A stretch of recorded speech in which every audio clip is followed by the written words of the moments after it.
안녕하세요. 주식 분석하는 남자입니다. 오늘 4월 24일 토요일 저녁입니다. 오늘 날씨가 너무 좋았던 것 같아요. 그죠? 저는 밖에 나가지는 못했지만 날씨가 정말 이제 여름으로 5월만 돼도 정말 더운 날씨가 되지 않을까 생각이 듭니다. 자, 오늘 하루 잘 보내셨는지 모르겠는데요. 오늘은 주말이니까 사실 주말에 뭐 기업 분석을 뭐 올릴까, 개별 종목을 올릴까 여러 가지 고민을 해봤는데 종목은 여러 가지 최근에 좀 신규로 보고 있습니다. 하지만 그것들을 말씀드리는 것보다 구조적으로 종목, 개별 종목 장세에 투자하는 코스닥 지수에 대해서 오늘 좀 언급하고요. 과연 코스닥에서 어떤 것을, 어떤 종목, 어떤 업종을 사야지 이 랠리라고 표현하면 또 무슨 랠리야 이러실 수 있는 분들이 있을 수도 있을 것 같아요. 하지만 지난주만 하더라도 지수의 흐름은 그렇게 크지 않았지만 종목들의 흐름은 천차만별이었습니다. 그만큼 종목에 대한 선택이 정말 중요한 장세라고 판단이 되면서 오늘 이 영상을 준비했으니 끝까지 영상을 시청해 주시면 그래도 조금이라도 주린이 투자자 분들께 남는 게 있지 않을까 생각이 듭니다. 뭐 남는 게 없으신 분들은 패스하시고요. 구독, 좋아요, 알람 설정은 컨텐츠 제작에 힘이 되는 거 아시죠? 자, 시작해 볼게요. 제목은 코스닥 1000, 1000스탁이라고도 지금 불리고 있습니다. 그죠? 천이 붕괴를 한번 했죠. 올라갔다 붕괴했고 가격 조정을 한 10% 내려 받았습니다. 천에서 한 880포인트까지 내려갔었기 때문에 약 12% 정도의 조정을 받았었고요. 그죠? 그리고 나서 다시 올라온 천스탁입니다. 더 갈 수밖에 없는 이유를 오늘 설명드리고자 하고요. 주도주에 대해서 한번 언급해 보도록 하겠습니다. 자, 일단은 코스닥 월봉 차트로 지금 과거 약 20년 차트를 20년 이상의 차트를 가져와 봤습니다. 요때가 요 꺾인 게 요때 IMF예요. IMF의 구제금융기금을 받아서 대한민국이 참 어려웠어서 뭐 금모으기 뭐 이런 것들을 했었던 97년, 98년 장이라고 보시면 되고요. 요 99년부터 쭉쭉쭉쭉 오른 게 뭐 세용 기술이라고 들어보셨겠지만 IT 버블이었습니다. IT 버블. 이땐 코스피보다 코스닥이 지수가 높았어요. 아시겠지만. 근데 지금 이때 이 지수 때의 시가총액, 지금 시가총액이 코스닥이 제가 정확히 체크는 못했는데 지금 400조가 좀 안 될 겁니다. 코스피가 한 2000, 그죠? 2300조, 200조를 최근에 왔다 갔다 했죠. 그죠? 뭐 2400조까지 올라가진 않았을 거예요. 그리고 코스닥은 한 뭐 360조, 뭐 70조 이렇게 최근에 천스탁 되면서 올라온 걸로 알고 있습니다. 근데 지수 레벨과 지금 1000 레벨의 시가총액은 다르다는 거. 이때에 상장된 기업들이랑 지금의 상장된 기업들이 다르다는 거를 아셔야 될 것 같아요. 그죠? 이때 만약에 뭐 100개의 종목이 있었으면 지금 종목은 더 많이 늘어난 뭐 그렇게 됐을 수도 있고 이 종목의 시가총액이 각각 다 다르기 때문에 그렇게 시가총액이 지금 다를 수밖에 없는 것을 설명할 수 있고요. 이때 IT 버블 이후에 2000년 9월 14일입니다. 2000년 9월 14일. 그 다음에 2001년 9월 11일에 미국 테러가 있었죠. 미국 테러가 있었는데 어쨌든 쌍둥이 빌딩 테러 그 얘기를 하고자 하는 건 아니고 천선은 하회했었습니다. 하회했었고 그쵸? 천선은 하회했었고 아마 천선 하회라는 거는 요거는 이제 요게 아니고 요 정도 여기 하회해서 한 번도 회복을 좀 못했었던 것 같아요. 못했었다가 거의 요번에 그쵸? 요번에 한번 올라갔다가 아까 말씀드린 내려왔다가 다시 올라간 그런 모습입니다. 근데 요 구간을 잠깐 설명드리면 코스피에서 중국발 경기 호황 흔히 말하면 중후장대 업종 특히 조선, 건설, 기계 그죠? 하하 이런 업종 우리가 흔히 말했던 시클리컬 업종 제가 좀 주도주나 어떤 개별 종목에서 잘 소개 안 해드리는 그런 최근에 뭐 H&M, 현대생선, 뭐 대한해운 이런 것들 포스코 이런 거라고 보시면 되는데 이 중국발 경기 호황 국면으로 코스피가 한 2005년부터 금융위기가 터지기 전 2008년 전인 2007년 10월까지 엄청난 강세장이었습니다. 구조적인 강세장이었어요. 2005년에는 삼성전자가 혼자 원탑으로 올라가면서 나머지가 다 안 좋았던 그런 장세였고요. 그리고 나서 코스피가 이렇게 올랐었습니다. 이때 중국 증시가 상해 종합이 6천을 갔었던 중국의 버블이라고 불렸던 시절이라고 보시면 되겠습니다. 그때마다 이 과거 이 구간에서 정확히 4년부터 한 4년 동안의 랠리인데 중장기적으로 그때 코스닥도 길게 보면 오른 것 같지만 중간중간 급하게 오른 구간은 코스피가 좀 이익 국면이 좀 줄어들 때마다 피로감을 느낄 때마다 강세를 기록했던 기록이 있고요. 그리고 또 끊어서 보면 과거 10년 단위로 2010년 이후에 11년에는 남유럽 재정위기라고 피그스 위기가 있었습니다. 뭐 포르투갈, 이탈리아, 그리스, 그죠? 이런 위기가 있었어요. 뭐 주식시장을 과거에 저처럼 오랫동안 투자를 겪어보지 않으신 분들은 이 내용을 잘 솔직히 이해하기는 힘들 수 있습니다. 근데 히스토리 잠깐 얘기를 하고 넘어가야 될 것 같아요. 근데 이때도 코스피는 2011년에 차하정이라고 해가지고 그죠? 차하정, 자동차 화학 정유, 기아차가 뭐 6천원까지 갔던 게 거의 8배인가요? 9배인가요? 그 정도까지 올랐었고 금호석유 화학이 천연고무 지금처럼 제가 계속 데일리 시장 때 간혹가다 말씀드리는데 계속 올라서 10년부터 딱 금융위기 이후부터 회복 국면에 들어오면서 이렇게 엄청나게 올랐었어요. 그래서 코스피 지수가 한때 2280포인트도 갔었습니다. 2011년 4월이었을 거예요. 제가 기억하기에. 근데 코스닥은 보면 어땠죠? 계속 정체입니다. 정체. 거의 이 레벨을 보면 400대 아마 후반에서 많이 올라야 600대, 500대 후반 이 정도였을 거예요. 그랬다가 요 2015년 요때 많이 힘들었습니다. 저도 많이 힘들었는데 2015년 상반기 때 흔히 말하면 미디어, 엔터, 지금의 뭐 SM 엔터테인먼트 뭐 이런 것들 특히 그리고 바이오 제약 엄청나게 강세장이었습니다. 성장주 이때가 메리츠 펀드 지금의 약간 욕을 먹고 계신 분들이죠. 존리 그죠? 메리츠 펀드가 정말로 유행을 일으켰을 때고 펀드 잔고로 매일 일어나면 2007년에 미래세 펀드 인사이트 펀드가 이런 뭐 4조 원의 자금을 모았었는데 그때처럼 자금은 크지는 않았지만 정말 중소형주 메리츠 펀드로 엄청나게 호황을 또 펀드 붐이 일었을 때입니다.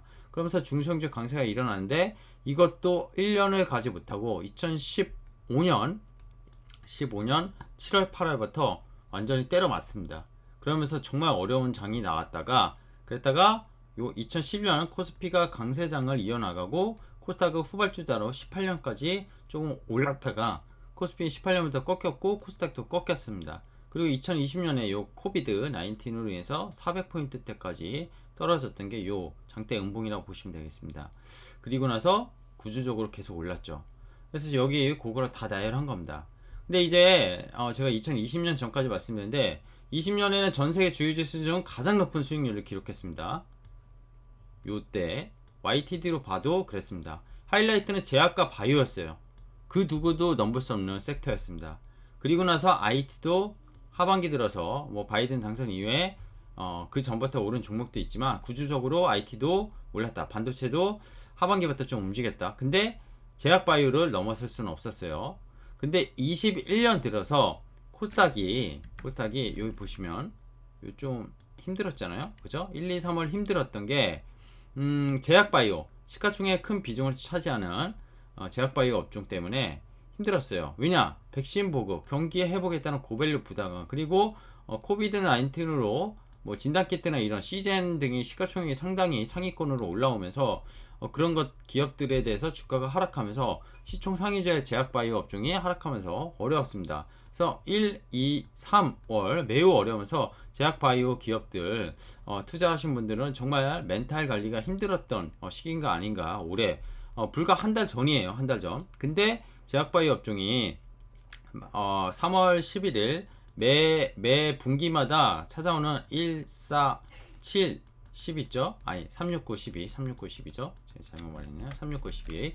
이때 3월 11일 만기 이후부터 수급도 좀 변화가 있었고 제약 바이오 업종이 3월 말부터 좀 움직였고 IT 하드웨어나 미디어 엔터 이런 기업들이 1분기 실적 기대감 결국 4월부터 지금 실적이 나오고 있지 않습니까? 일부 기업은 나왔고 뭐 5월 중순까지 계속 나올 텐데 그런 IT 하드웨어에 대한 기업들, 백신, CMO 관련 이런 제약 바이오가 반등에 나서면서 상당히 좋았던 것 같습니다. 게다가 바이든 행정부가 인프라 정책을 추진하고 미국 반도체 굵기에 따른 바이든 행정부의 반도체 투자에 따른 국내 소부장 기업 이게 부각되면서 3월부터 주도 랠리가 나타났다. 이렇게 히스토리를 좀 정리해 볼 수 있을 것 같아요.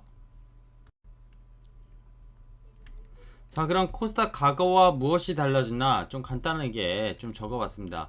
좀 전에 다 정리는 했어요. 그거를 간략하게 정리한 건데 15년에 상반기 때 좋았던 건 성장주 위주가 좋았었고요. 역시 17년, 18년 성장주 위주로 뭐 코스닥이 다 성장주죠. 근데 가치주가 올해 21년 1분기에 좀 좋았어요. 그게 왜죠? 아까 말씀드린 백신, 경제 회복 기대감 이러다 보니까 흔히 말하면 노테이션, 코스피에서도 뭐 최근에 그 경기 민감주들이 올라오는 거랑 비슷하다고 보면 됩니다.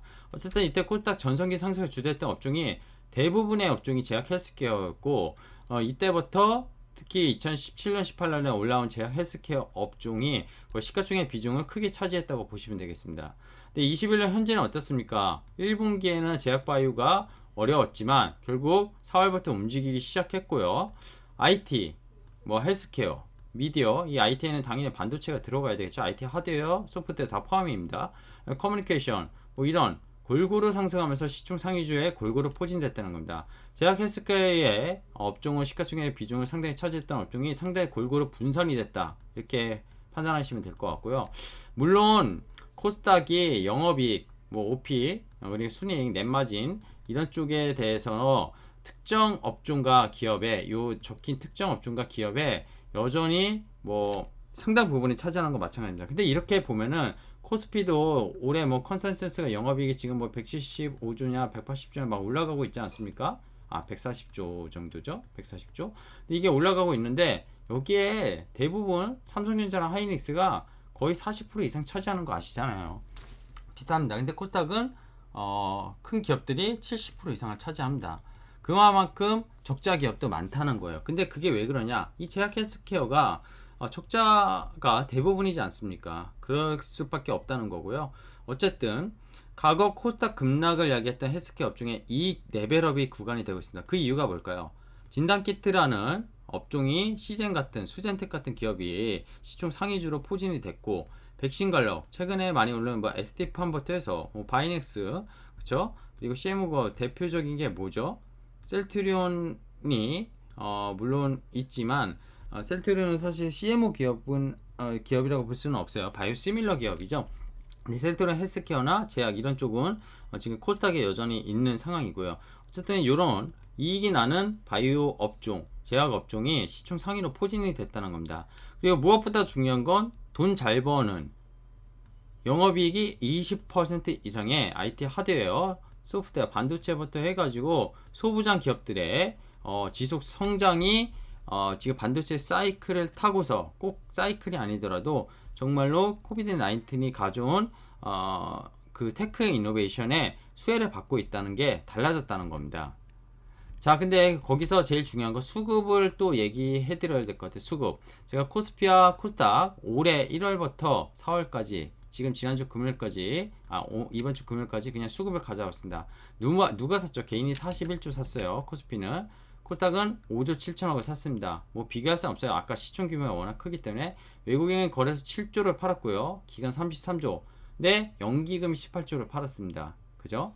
그리고 투신도 팔고 뭐 그랬는데 이제 코스닥은 어떻습니까? 연기금 팔았죠. 2,700억. 외국인도 팔았어요. 사모펀드 팔고 있고 기타 보임 팔고 있어요. 다 팔고 있네요. 근데 동시만기 이후 바뀐 속을 자세히 들여다보면 요 보험 쪽, 요 빨간색 계속 보이시죠? 연기금이 아웃소싱 줘서 뭐 보험 쪽으로 들어갈 수도 있고요. 수급이 투신 쪽도 펀드 쪽도 들어오고 있습니다. 이게 연속적으로 보면 플러스예요. 외국인은 그냥 사고 팔고 좀 하고 있고, 그죠? 큰 금액은 아니에요. 개인은 총 순매수 금액이 증가하고 있습니다. 이게 전체적으로 보면 기간 매도는 나왔지만 3조 원 가까이 나왔지만 연기금이 3월 중순 정확히 동시 만기 이후에 계속 사고 있습니다. 이 금액만 3,500억 이상 순매수를 보였다는 거예요.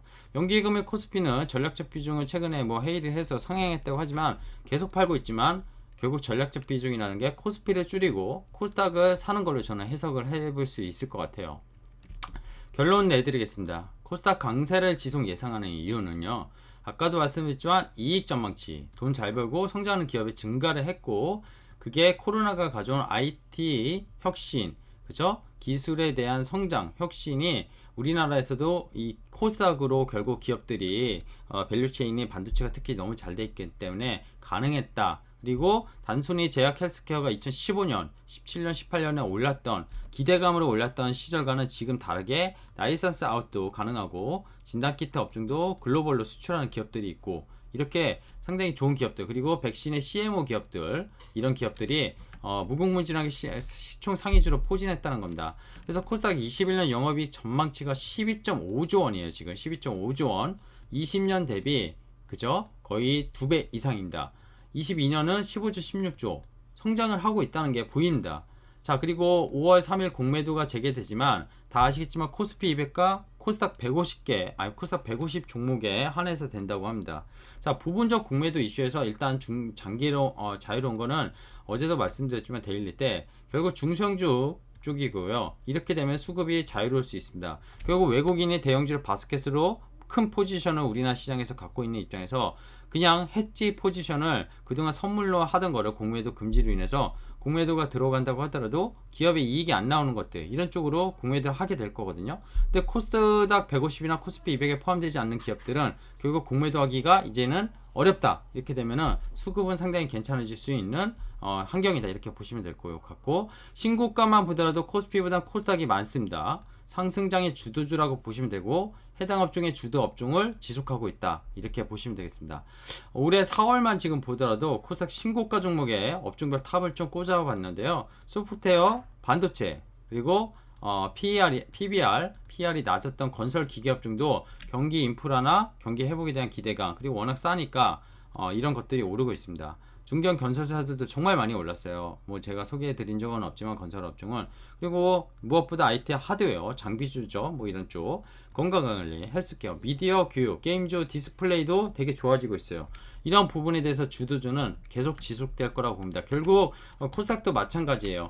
이익이 수반되는 종목이나 성장이 수반되는 그리고 기술력이 있는 이런 것들을 계속 사셔야 된다는 겁니다. 자 오늘 코스닥 1000시대에 대해서 준비를 해봤고 일전에도 한번 준비했었지만 그때 이후에 한번 가격 조정을 10% 받고 내려갔다 올라온 코스닥 물론 단기간에 또 올랐기 때문에 RSI나 가을지표 이런 게 지수적으로 좀 부담은 되지만 충분히 쉬면서 주도주는 계속 만들어가면서 움직일 수 있다고 생각합니다. 코스닥 이제 코스피를 투자하지 말라는 건 아니죠. 하지만 정말 올해도 돈을 많이 벌고 싶으면 중소형주 그리고 정말 좋은 기업들을 찾아내서 코스닥에 제대로 된 기업을 투자할 필요가 있지 않나 생각이 들면서 이 영상을 준비했습니다. 자 주말 일요일 마무리 잘 하시고요. 즐거운 주말 마무리 잘 보내시면 좋을 것 같습니다. 고맙습니다.